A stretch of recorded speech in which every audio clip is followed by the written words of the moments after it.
Stop saying you use AI. Start building an AI strategy.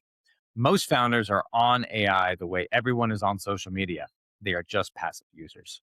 Few are using it as an intentional tool for growth. I have had hundreds of conversations with entrepreneurs about AI, and I keep seeing the same pattern. Founders fall into one of two categories. On one side, you have I'm all in group. They are immersed, they are experimenting, they are reading the papers, trying the tools, running pilots, talking shop about context, windows, and agents. They are not all getting wins yet, but they are moving. Right. On the other side, you have the head in the sand group, right? They think AI is over their head, not worth learning, or a fad that will pass. They do not want to touch it.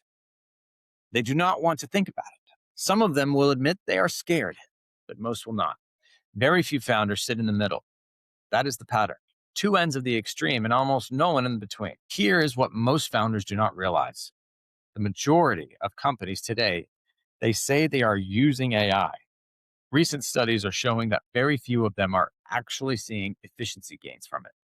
The tools are being purchased, the accounts are being set up, the prompts are being typed, and nothing measurable is coming back. It's like someone saying that Ferrari is a terrible car because they couldn't get it out of the parking lot. But in reality, they didn't know how to use the clutch. The reason so many companies are using AI without getting results is because they are using it without knowing how to get into it first gear, just like they use social media. And that analogy is the whole story, right? Think back to when every business owner started saying, oh, yeah, we're on social media. Being on social media and having a social media strategy are two very completely different things. You can have a Facebook page, you can have an Instagram handle, you can post when you remember to do so, and that is technically being on social media. It produces almost no business outcome, right? And most founders eventually quit in frustration because they cannot point to a single dollar of revenue created from it. But a real social media strategy looks different. It has a goal, it has an audience, it has a cadence, it has a voice, it has a metric, it has a person accountable for it. It moves the business because somebody decided what it was supposed to do and then built a system to do that. And AI is in exactly the same phase right now. Most founders are on AI. Almost none of them have an AI strategy. And the ones who build one in the next 12 months are going to open up the gap that is very hard to close. AI needs a CMO or C-suite level function. Here is how I want you to think about AI inside your business. Your marketing team should be led by a CMO, Chief Marketing Officer, or by someone playing that position, playing that role. Marketing without leadership is just spending. Right? Ads run, content post, tools get bought, and nobody is connecting it back to revenue. That is how millions of dollars literally get torched overnight, and it happens daily. AI needs the same thing, though. AI is not a tool. It is a category of capability that touches every workflow in your company. It needs leadership. It needs someone who could step back from the tool and look at the whole business and decide what AI is supposed to do here. That is a strategic function, not a technical one.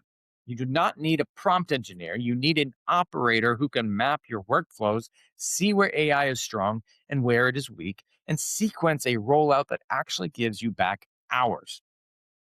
The 4-step AI strategy here is the structure I walk founders through when we build an AI strategy inside their company. 4 steps in this order. Number 1, map your workflows. Every repeatable process end to end. Sales, onboarding, delivery, support. If the workflow lives only in someone's head, it doesn't exist yet. Write it down and make the invisible visible. You cannot deploy AI into a process you have not drawn. Number 2, overlay AI strengths and weaknesses. Once the workflows are mapped, run them against what AI is actually good at today, what it is getting better at quickly, and where it is still unreliable. AI is strong at drafting, summarizing, structuring, and extracting information. It is still weak at certain kinds of judgment, source of truth reconciliation, and high stakes decisions, right? The overlay tells you where to swing first and where to wait. Number 3, identify your time back targets. For each workflow, quantify the hours it currently costs and the hours you could reasonably win back with AI. Rank them by the size of the win and the speed to implement. Quick wins first, compounding wins next, capital heavy rebuilds last. This is your rollout map, right? Number four, redeploy the hours. This is the step I think is getting lost, especially today as it's people are learning how to use AI. But it is the most important one. When AI gives you 5 hours back a week, how will you spend the newfound time? If you leverage like a boss, they'll get redeployed somewhere else in your business. You'll redeploy them into higher leverage work, selling, hiring, product system, partnerships, whatever moves the needle. Now, you could also take some more time for yourself and your family to recharge your creative juices. The point is, you'll have time to allocate to achieve more of what's important for you. When those four steps are done, you have what almost no one in your market has. You have a plan. Being on AI is not the same as having an AI strategy. One is a tool in your drawer, and the other is a lever on your business. Money loves speed. I did not invent that line. I forget who said it first, but it keeps being true in every business I look at. The companies that grow fastest are not usually the ones with the best idea. They're the ones that can execute faster than anyone else in their space. They ship faster, they decide faster, they ship fixes faster, and they say yes or no to opportunities faster. They turn learning into action faster. Speed is the multiplier. Cash, product, team, positioning, all of them flow better in a fast company than in a slow one. AI deployed correctly is a speed tool. It compresses the drafting cycle. It compresses the research cycle. It compresses the decision cycle. It lets a small team move like a bigger one and a bigger team move like a faster one.